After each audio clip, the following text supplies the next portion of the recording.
Previously on the LCS.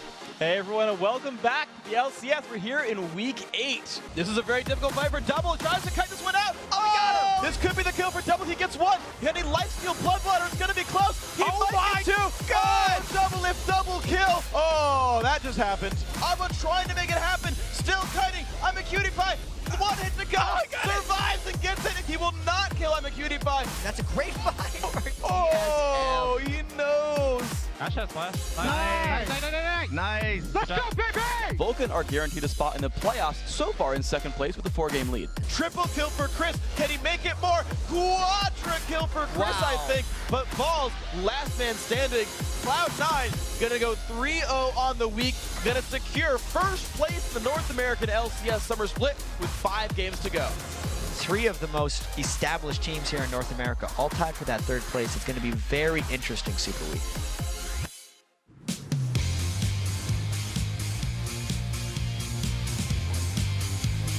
Welcome everybody to our 4th ever Super Week. I'm Rivington Bism III, and beside me for day 1 of this 20-game extravaganza is Joshua Jat Leesman. And today we have the first 6 games of Super Week coming your way, starting with Counterlogic Gaming taking on Team Coast. But before we get to today's matches, we have to set the scene for what's at stake heading into the last 20 games of the Summer Split. Up for grabs this week are 4 spots in the North American Regional Tournament and a possible trip to the World Playoffs. Take it away, Jat. The teams that finish in the top 6 of the standings at the end of this week will go to the regional playoffs at PAX Prime in Seattle. The teams that finish in the top 3 at regionals move on to the world playoffs that are happening here in Los Angeles starting on September 15th. Right now, there are only 2 teams that have guaranteed themselves a spot in the North American Regional Playoffs, Cloud9 and Vulcan. And besides a spot in the playoffs, Cloud9 has also locked down the #1 seed and a first-round bye. And because of that bye, Cloud9 has also earned their spot in the Season 4 Spring Split.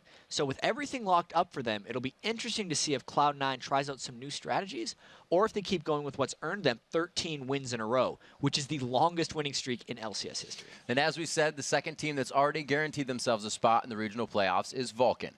They went 3-0 last week and are just 2 games away from locking down second place, the second bye, and a second spot in the Season 4 Spring Split. Yeah, and there's actually 3 ways that Vulcan can secure second place. So if Vulcan wins 2 games this week, that's all they would need. If Vulcan wins only 1 game this week, they can still secure second if COG and TSM lose 1 game apiece. And even if Vulcan goes 0-5, they can still take second if COG and TSM lose twice and Dignitas loses once. And with Vulcan pretty much in command of second, that means the other 6 teams are basically fighting for the final 4 playoff spots. So even though it's a little bit unlikely that COG, Dignitas, and TSM, they all have shots at second place. So Curse and Team Coast also have a chance to finish as high as 3rd. Even Velocity has a chance at a 6th place finish and still making the playoffs. But on the flip side of that, any of those teams could miss the playoffs. So heading into this final week, there are a ton of playoff possibilities. And with those possibilities, the players are going to be feeling the pressure today because the 2 teams that miss the playoffs will be relegated to the promotion tournament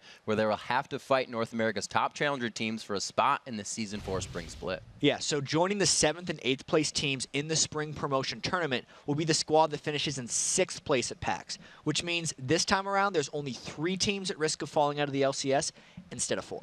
And in another change to the promotion tournament format, the 3 LCS teams get to choose which of the 3 qualifying challenger teams they want to face. Yeah, as we mentioned before, the 6th place team will get first choice of which team to play, 7th place will get second pick, and then the 8th place team has to play the remaining team. Yep, and now that you know what's on the line, let's take a look at the standings heading into the final week of the Summer Split. Cloud9 is in first and will still be there at the end of this week, no matter what happens, while Vulcan sits in second with a commanding lead over the 3 third-place squads, Counterlogic Gaming, Dignitas, and Team Solo Mid. Curse and Team Coast are tied for 6th, only 2 games out of 3rd place, while Velocity Esports is sitting in 8th. And while Cloud9, Vulcan, and the rest of the NALCS teams will be fighting for their spots in the World Playoffs, you can get there without having to be one of the best 14 teams on the planet. Starting Thursday, August 15th at noon Pacific time, you can grab your tickets to watch the world's best players face off for the Summoners Cup, $1 million, and a Season 3 title. Head over to lolesports.com for more details. And today's push to the playoffs starts with Counterlogic Gaming taking on Team Coast, followed by Dignitas facing off against Cursed, and Velocity battling Team Solo Mid. After that, it's a battle of the league's top 2 teams, Vulcan versus Cloud9. Then TSM takes on Coast, and in today's finale, Dignitas battles Vulcan. And remember, you can vote on who you think will win all 6 of today's games by going to lolesports.com, click on the schedule at the top right, go to Week 9, and vote. And with each team playing 5 games this Super Week, the players know that it will be a test of their preparation, determination, and mental fortitude as the teams compete for the final spots in the regional playoffs and a shot at the World Championship. It's all going to come down to who wants it the most. And I think the teams that want it the most will get in. The team that gets too content with themselves will end up in that 7th place spot. We all put our lives on hold for this, and if you're not going to devote ourselves completely to this, then there is no point. Everyone's going to have to bring out their best. It separates good from the great, right? If we want to keep our playoff hopes alive, we need to win pretty much every single game. If we lose a lot of games and everyone else is winning, we might even be bottom 2. I think it's definitely possible. Everything's online for this week just because we need to take top 6. We can still be knocked down to 7th place if we lose every game. As we all know, 7th place doesn't get to play for a shot at Worlds. Not only that, they have to play for their spot next season. We can't afford to get 7th, and we have to get the playoffs. It all relies on us, not about anyone else. As long as we play fine, we'll still be top 2. I think our hardest problem is going to be not getting complacent because the games aren't as important for us as other teams. And with this win, they guarantee themselves a top 2 finish in the season, and they get themselves a bye in the first week of the playoffs. So other teams will want the win more than us, and we have to not give in to laziness. As they say, lightning doesn't strike twice, so we're kind of trying to take out the whole Cinderella story aspect. GGU makes the playoffs. What a game. We are very good at playing well under pressure, making late season runs, so I think we're going to do fantastic here at the end of the season. You can expect just everybody fighting for their lives, and I'm sure it's going to be some pretty intense games. Nobody knows what we're going to be playing. Nobody has a clue what we're going to pick, how we're going to do, what strategies we have, and I'm sure that'll be the case for everybody else. And I think it's going to be very hectic and very fun to watch.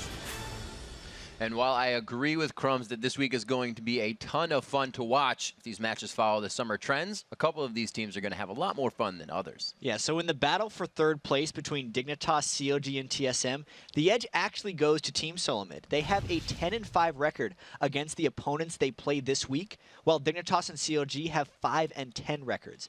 There's also a discrepancy between the 2 teams that are tied for 6th, Curse and Team Coast. Curse has actually a 9-6 record against their opponents this week, while Team Coast is 5-10 against theirs. So if the numbers hold true, we're actually looking at TSM taking 3rd place and Team Coast missing the playoffs in 7th. And with those next level stats in mind, hit us up on Twitter and let us know, which team do you think will benefit most from Super Week? We're at LOL Esports. Be sure to use the hashtag LCS. And today we'll be giving away Logitech G400S gaming mice to our favorite tweets. And this week's 20 games will be run on the 3.10 patch, which means there will be some big changes to the early game. Yeah, so the small jungle camps spawn at 2:05 now. They've been pushed back again, which means teams can't be getting those early lane advantages by tanking small camps before going to lane.